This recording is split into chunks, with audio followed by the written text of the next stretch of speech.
In order to look at the definitions between dependent, independent, and fixed variables, we're going to land up looking at a particular experiment. It's also going to help us to talk about hypotheses, aims, investigative questions, conclusions, look at accuracy and precision, and look at drawing graphs as well. So here's a scenario. You have to add 10 centimeters cubed of hydrochloric acid to 2 grams of zinc powder. They give me a balanced chemical equation. I can check that it's balanced. 1 zinc on the left, 1 zinc on the right, 2 hydrogens on the left, 2 hydrogens on the right, 2 chlorines on the left, 2 chlorines on the right. The question is what volume of hydrogen gas is produced in 1 minute with varying concentrations of hydrochloric acid. They then give me 3 different concentrations of hydrochloric acid, and they give me 3 different volumes of gas. They could ask me to tabulate this information, in which case I would obviously need to start my table with a heading, and I would have to mention both the independent and dependent variable, which I'll come to in a second. I would obviously need to put these units of concentration in moles per cubic decimeter as the heading for the one, and a volume in centimeters cubed as the other. And then I would put in 1, 0,5, 0,25, and I would put in 112, 56, 28. They may have also decided to have given you, instead of just one value for each of the different concentrations, perhaps they decide to give you 3 values for each of them. So they give you, for example, 111 and 110 centimeters cubed, and you would have needed to have averaged that. Let's rather make it 111 and 113, and then it would average to 112. And here we would have maybe got 60 centimeters cubed, and we would have got, let's say, 52 centimeters cubed. And on this one, we, let's say, have got 20 centimeters cubed and 36 centimeters cubed, and our averages, so these would then be the average volume in centimeters cubed. Add them up and divide by 3. I'm going to use this as a chance to talk about accuracy and precision. The correct answer is an accurate answer. That is usually obtained from a textbook or from the internet or from previous experimentation. So that would be an accurate answer. Precise results are close together. So this first set of data, 111, 112, and 113, is precise data. The data at the bottom, where I'm going from 20 through 28 and 36, even though I maybe am getting an accurate average, I still do not have very close together answers.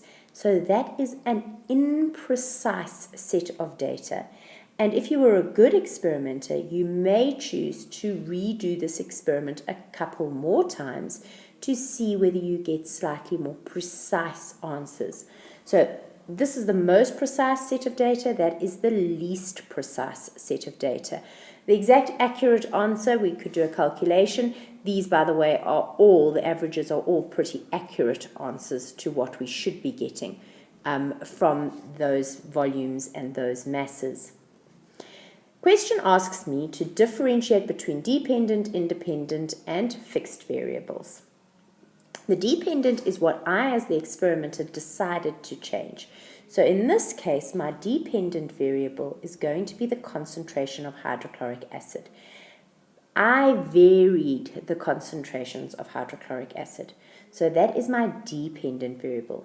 My independent variable is what I measure that changed because of my independent variable changing. So my dependent variable is going to land up being the volume of gas that is produced.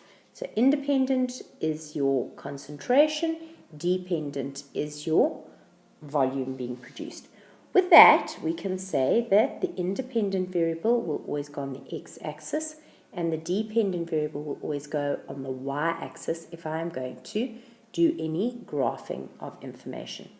The other thing is that I need to keep the independent and the dependent variables in mind when I am establishing hypotheses, aims, investigative questions, and conclusions.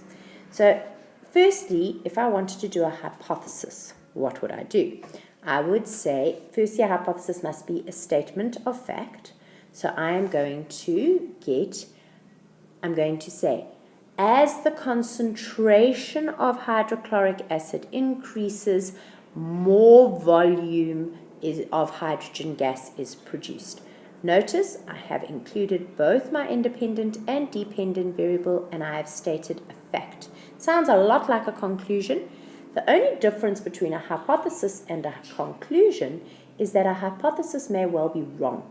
After you've done the experiment, it may land up the other way around. So it would be correct to say a hypothesis of, as the concentration of hydrochloric acid increases, the volume of gas produced decreases. It turns out that that's wrong, but for a hypothesis that would be fine. For a conclusion, you would need to say, as the concentration of hydrochloric acid increases, the volume of hydrogen gas is going to increase. And when we draw the graph, we will even come to realize that that is a proportional increase. In other words, I'm going to land up with a straight line graph when I plot these two together. When I do an aim, I need to start with the word to determine the effect of increasing concentration on the volume of hydrogen gas produced, the increasing concentration of hydrochloric acid on the volume of hydrogen gas produced. Must start with a to. Investigative question, does increasing the concentration of hydrochloric acid increase the volume of gas produced, by hydrogen gas produced? So they're slightly different, but every time I link the independent and the dependent variables. We also need to look at the fixed variables. Fixed variables are all the things in the experiment that need to stay the same. So each time we're going to use the same volume of hydrochloric acid, 10 centimeters cubed. We're going to use the same mass of zinc, 2 grams. We're going to always have our zinc in powder form. We are going to measure for a time period of 1 minute. One would imagine that we would keep the temperature constant as well. So those would all be fixed variables. If we now need to draw a graph, the first thing is that a graph needs a heading, and the heading must always be graph of y versus x. Y is always your your dependent variable. So volume of hydrogen gas versus concentration of hydrochloric acid. I then put my independent variable onto the x-axis. So I'm going to put concentration, and I make sure that I put a unit.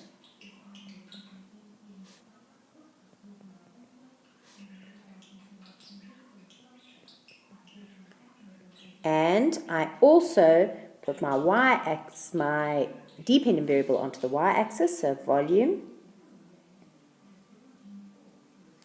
of hydrogen, and that's in centimeters cubed. Then I am going to plot my points, but I need to first come up with an appropriate scale, reasonable to start at 0. And if I'm going to start at 0, let's see how am I going to go up. I need to get my concentration to go up to 1. I do not write 0,25, 0,5, 1. I make sure I go up in even spaces. So it's 0,25, 0,5, 0,75, and then 1. Sorry, the 1's gone a bit to the side. But I have gone up in absolutely even hops.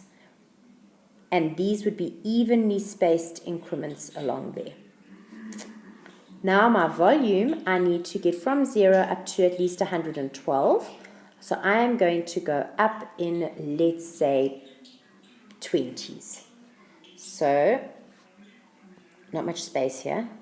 20, 40, 60, 80, 100, and make my axis a bit longer, 120. Sorry, that's a bit mushy.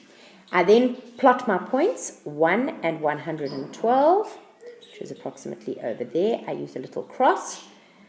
0,5 and 56, which is approximately over there, and 0,25 and 28, which is approximately over there.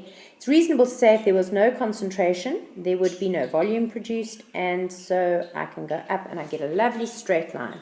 That straight line suggests to me that I have a direct proportionality between the concentration and the volume. If I were to get an inverse proportionality, I would land up with, just move that off, I would land up with a curve that looked a little bit like that. And you would be able to check that you got an inverse proportionality by taking your x value and your y value, multiplying them together and getting a fixed value, such as k. In this case, that definitely doesn't happen, because 1 times 112 is not the same as half of 56 or a quarter of 28. So in this case, you have got a direct proportionality, and an inverse proportionality would land up where the one gets bigger, the other one gets smaller in perfect proportion.